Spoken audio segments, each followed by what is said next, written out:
If Only I Had Told Her by Laura Nowlin.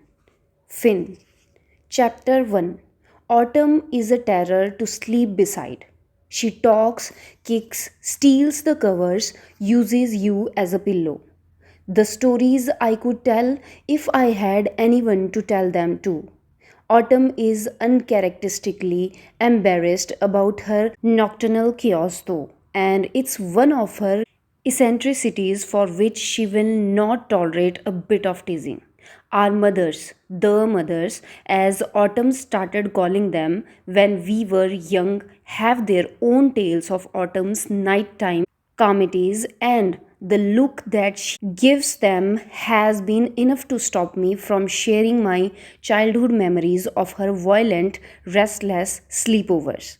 This summer, I discovered just how much she hasn't changed. The other day, she fell asleep watching me play video games. I had finally made specific timed jumped when she flung her arm onto my lap, causing my guy to fall to his death. I gently lifted her hand off me and squatted over a few inches, but not too far. I didn't tell her about it when she woke up. She would say something about going back home when she starts to feel tired, and I had rather give away all my games than lose a minute of whatever has been happening between us since Jamie broke up with her. I made sure to insert myself between Autumn and Jack last night for this very reason. It was clear that we were crashing at my house, and I felt it was my duty to be the one to take the blows. I have to admit, I had hoped for something like this. It was her fingers twitching against my ribs that first woke me. Aunt Claire is right. Autumn snores now. She didn't when we were children. I had believed Autumn when again and again she insisted that her mother was only joking. But here we are, in this blanket tent I made for her, her head under the crook of my arm. She is on her side, curled in a tight ball, snoring. Though not loudly, her breath comes in hot, short puffs. After Jack fell asleep last night, she and I stayed up talking for a while. Autumn was drifting, but I hadn't wanted to give her up yet, so I kept her talking until she said, "Hush, Finny, I need to focus on sweeping." I turned my face and in the darkness saw her closed eyes, her gentle breathing. "You're sleeping?" She frowned. "No, can't you see me with the broom? It's so messy in here." "Where are you?" I asked. "Oh, you know, in the room in between." "Between what?" "Huh?" "The room in between what, Autumn?" "Pretend and reality. Help me, it's so messy." "Why is it messy?" I asked, but she didn't answer me. I went to sleep much like I am now, on my back, staring at the quilt above us.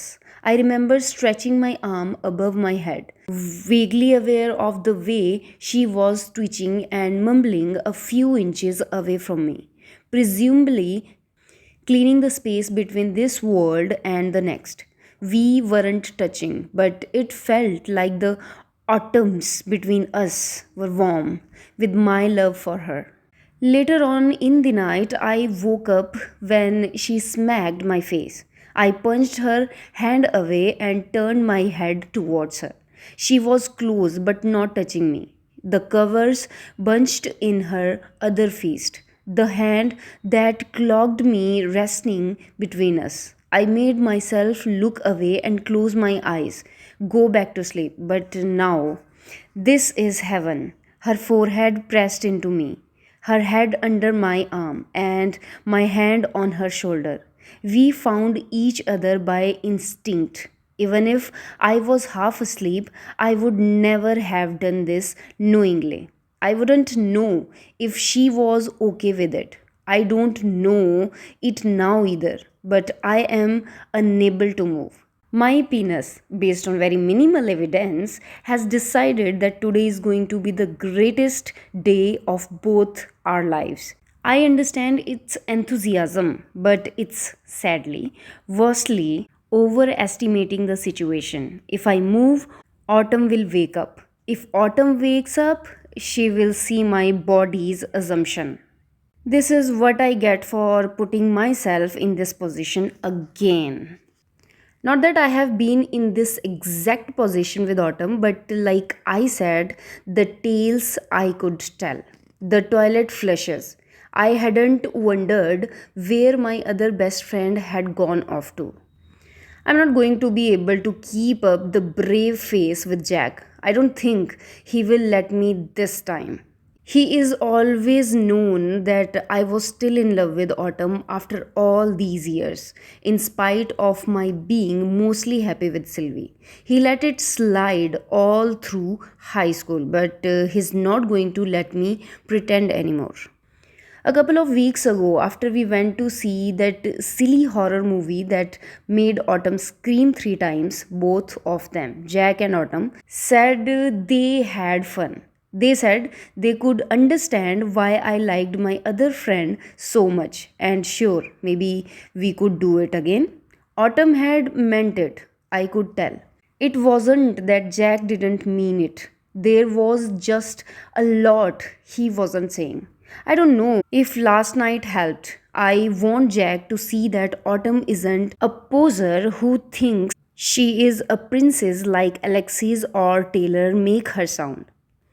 It's more like Autumn is a real princess, but from an alien planet. She is the most confident and insecure person I have ever known, except for Sylvie, of course.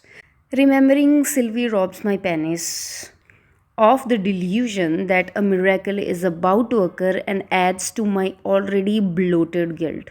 Jack retches and spits. The toilet flushes again. Then the sink runs. I hear Jack get a glass of water in the kitchen. I try to remember what Sylvie said about her flight itinerary. She must be in the air now. Over the English channel? I can't say. I picture her in her seat on the aisle like she told me she prefers. Her Discman rests on her tray table and her golden hair falls back as she tilts her head to listen. I hope this trip was everything she needed, helped the way her therapist thought it would. At first, I was doubtful. Sylvie in Europe on her own with no one to rein her in? Sure, she had been to Europe before, is fluent in French, and has a cell phone. But I still couldn't believe that her therapist insisted she get away by herself without a single friend or parents on the post graduation trip he had prescribed.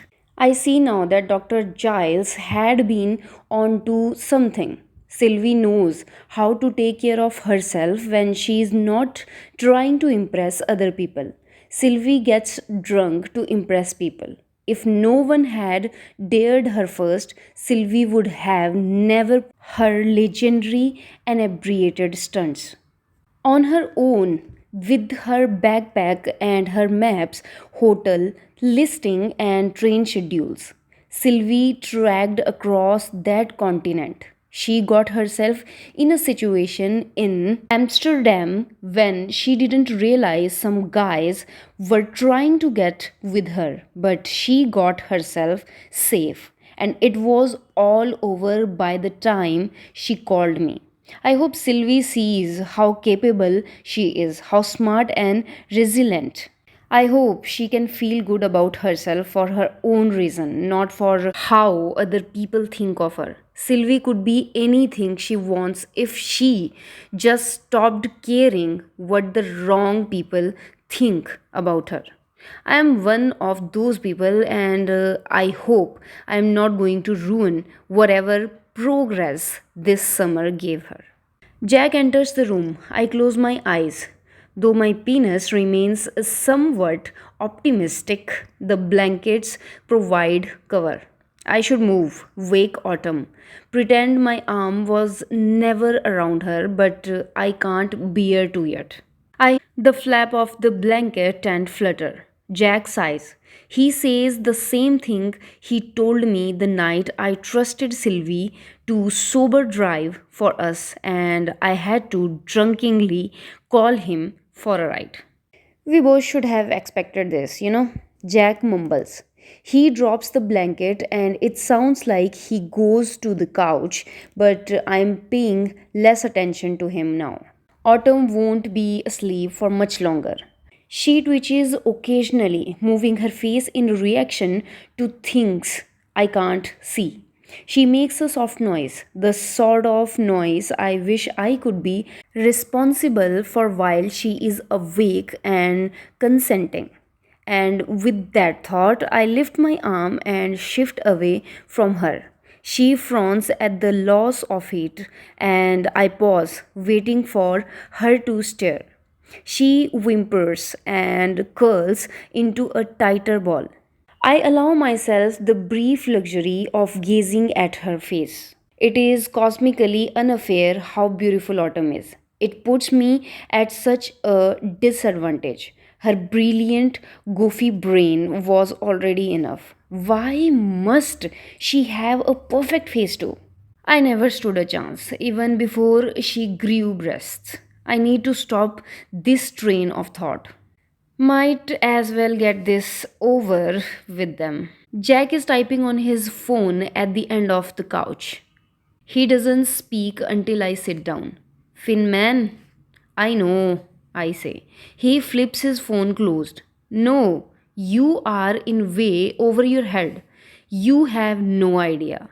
I have an idea. He stares at me. I know what I'm doing. I try.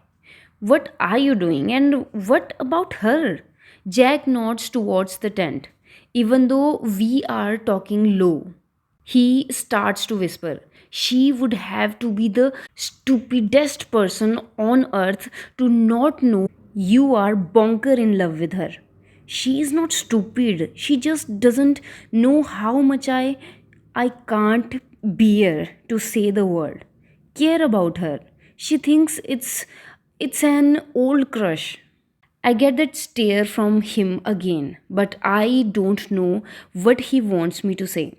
Autumn doesn't flirt with me. She doesn't make suggestive jokes or give me any false reason to hope. Not when she's awake. I'm the problem. My heart gets confused when she looks at me with affection. That's only natural given our history. Finn, Jack says, look at it this way. I'm not like you. I wasn't raised in a house where people talked about feelings and stuff. This is hard for me and I'm doing it anyway. Again. It's true. You are a good friend, I say. And thanks, but she needs me. She is in a weird place with her other friends. She was laughing with you all night, Jack says, like he is trying to nail each word into my head. She was drunk, and besides, she is. I realize what I'm about to say, but it's out of my mouth before I can hold it back. Like Sylvie. She is disturbingly good at hiding how much pain she is in. Jack groans and rubs his face. He says something. I don't quite hear, but it ends with the word type. Autumn makes a noise in the tent, and we both hold our breaths and listen.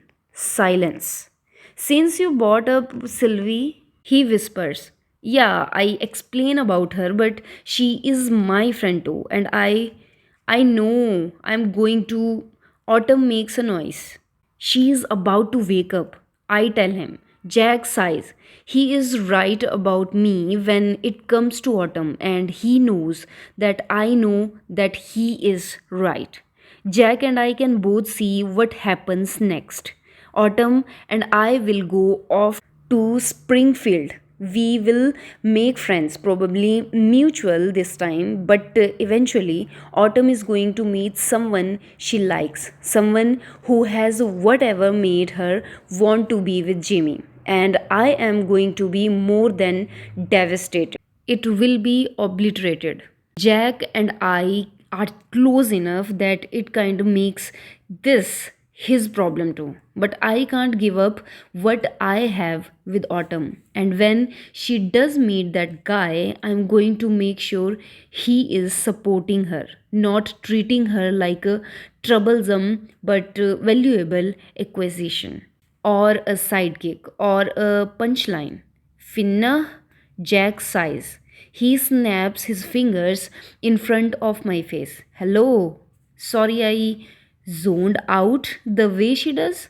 You have been so like last week, Jack asks. How could you have missed that game? Autumn and I were at the mall. You never miss it when the strikers are on TV, Jack says. And it's true. I was annoyed with myself when I remembered that the game was on. St. Louis barely has a league, and I'm on a mission to support it. But Autumn was talking about how the mall was like a neglected garden with some patches dying more quickly than others. According to Autumn, the area around the movie theater is a sunny spot with good rainfall. We walked around and decided that kiosks were weeds and the department stores were neglected topiaries. My shrug has not satisfied Jack. He waits for me to explain myself. I'm going to break up with Sylvie when she gets home tomorrow. I figured, Jack says. Simple words, but his tone has the recrimination I deserve. Then what? Oh God, Autumn moans as she dashes out of her cave. Autumn? I say involuntary as she heads to the half bath near the kitchen, the one recently vacated by Jack. I warned her she would be miserable if she had that fourth drink. It was her choice, but I still feel responsible. Plus, Jack made it. So, unlike the previous three that I had made her, it probably contained more alcohol. I am about to comment on Jack's bartending skills when I see the look on his face and remember that I do not have the high ground. I'm going to check on her, I say. I figured. Jack says again. Then what? Then we will hang out? I try to make it sound flippant, as if I think he is only asking about today, but I don't fool either of us. We both know I am avoiding the real question. How am I going to live the rest of my life in love with Autumn Davis? With no hope of reciprocation?